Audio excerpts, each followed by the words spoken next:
Good day mga ka-sports natin dyan, VVL on Tour na lalapit na. Ilang tulog na lang magsisimula na ito.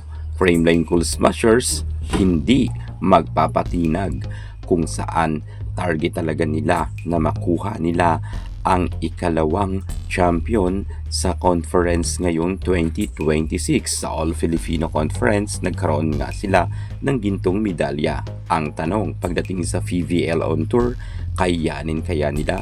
Masusukat ngayon ang tatag at bangis ng Frameline Cool Smashers.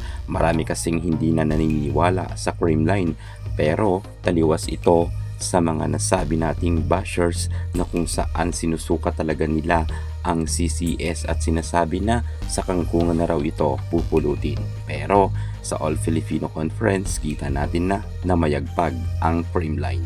Pagdating dito sa VVL on Tour, narito na ang kanilang pinalakas na lineup. Alamin ang buong detalye. Pero bagong lahat, subscribe ka muna, click ang ating notification bell para lagi kang updated sa lahat ng issues sa volleyball.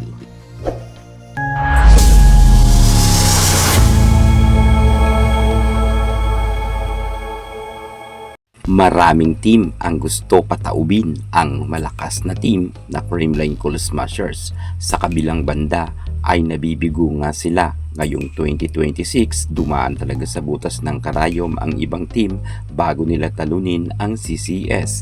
Di kalibre naman talaga ang Frameline Cool Smashers. Sa kabilang banda, hindi na rin naman natin maikakaila na ang ibang team ngayon ay sobrang lumakas na rin, kung kaya kinakailangan talagang paghandaan ng Frameline Cool Smashers. Marami nga nagsasabi na Thunders na raw ang mga players ng CCS.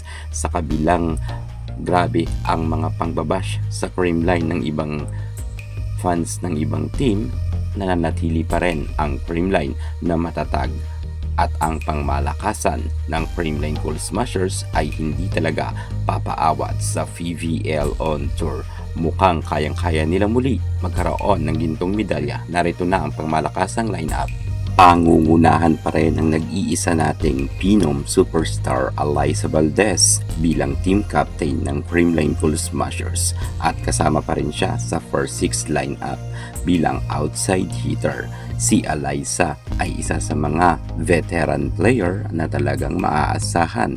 Tinagurian nga siyang the GOAT at the Phenom, at isa nga siya sa mga maituturing rin natin na clutch queen. At marami man mga naiinis kay Alyssa, ang kanya kasing mga bashers ay hindi matanggap na sa kabilang banda kahit may edad na si Alyssa Valdez ay namamayagpag pa rin ang kanyang karera sa larangan ng volleyball. Kaya hangal lang ang mga nagsasabi na si Alyssa ay laos na at wala nang ibubuga. Dahil sa totoo lang, takot lang sila kapag nariyan sa loob ng court si Alyssa Valdez. Iba pa rin ang galing ni Alyssa Valdez. Matalino ito at hindi lang puro hampas, at sa kabila ng kanyang edad ay talagang kayang-kaya niya pang makipagsabayan sa mga kabataan ngayon. Kaya sa mga nagsasabing laos na si Alyssa Valdez, sorry na lang kayo at magsisiiyakan na naman kayo ngayon conference. At mas lalong pinalakas pa ang kanilang lineup dahil nagbabalik na ang ating nag-iisang Queen Darna, Gemma Galanza. Sa pagbabalik ni Gemma Galanza sa loob ng court, at sure tayo na ibababad na ito. Noong All Filipino Conference ay medyo late na nga ipinasok itong si Gemma Galanza, pero pagdating sa VVL on Tour, makakatandem niya nga ang ating Phenom superstar Alyssa Valdez dahil si MB Fons nga ngayon ay medyo busy pagdating sa SEA Games or sa beach volleyball. Naghahanda nga silang dalawa ni Cici Rondina. Well, wala naman tayong masasabi sa ating Queen Darna Gemma Galanza. Sobrang dami niya nang napatunayan pagdating sa larangan ng volleyball, at talagang magandang tandem rin itong si Gemma at Valdez. Talagang lilipad ang ating mga outside hitter. Kaya karapat-dapat naman talaga si Gemma Galanza sa first six lineup. At pagdating naman sa opposite hitter, narito pa rin ang nag-iisa natin, Tots Carlos. Well, sa mga nagdududa kay Tots Carlos, marami na yung napatunayan at makailan beses na rin siya nagkaroon ng sandamakmak na award. At kahit final MVP at MVP ay meron na yan. At nagkaroon na rin siya ng award bilang outside hitter at opposite hitter. Kung kaya wag na kayong magduda, medyo naging hindi lang maganda ang naging laro ni Tots Carlos na nakaraan conference, pero ngayon babawi na yan.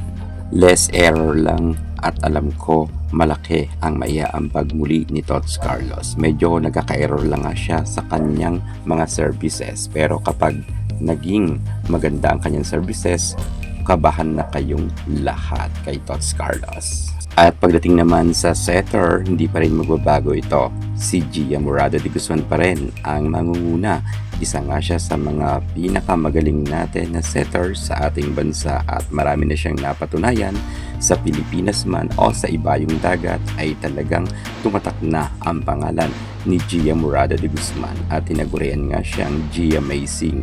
At alam ko na isa talaga si Gia sa nagpaganda rin ng laro ng Creamline sa All Filipino Conference, kung kaya nga nasungkit nila ang kanilang gintong medalya at nakabalik nga sila.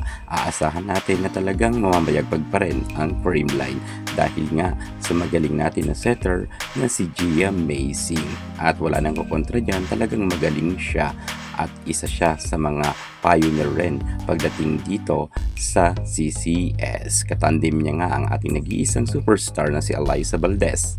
Bea De Leon, pangungunahan niya pa rin sa first six lineup ang pagiging middle blocker, middle attacker niya. Well, kinakailangan talaga natin ng matangkad na player kagaya nga ni Bea De Leon na masipag mag-block at mabilis rin mag-quick attack.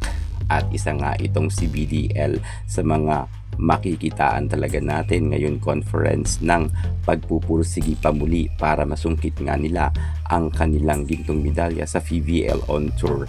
At syempre, hindi lang si Bea De Leon dito ang ating aasahan dahil alam naman natin na ang katandem ni Bea De Leon na si Pangs Panaga ay isa rin sa mga pinakamagaling natin middle blocker, middle attacker at sobrang napakarami niya ng naiuwing best middle blocker na awards. Kaya masasabi ko dito, kakabahan na dito ang ibang mga team dahil ang All Filipino Conference ay nasungkit nga nilang gintong medalya at naniniwala ako pagdating nga dito sa PVL on Tour ay kayang-kaya muli makuha ng Creamline Cool Smashers ang gintong medalya. Well, hindi naman ito mangyayari kung wala naman tayong magaling na libero. Hindi naman kasi magkakaroon ng quick attack at mga magagandang spike ang mga spiker ng Creamline kung wala ang ating Kayla Atienza.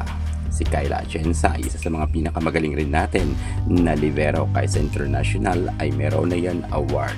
At kung sakasakali man naalatin siya, no problem.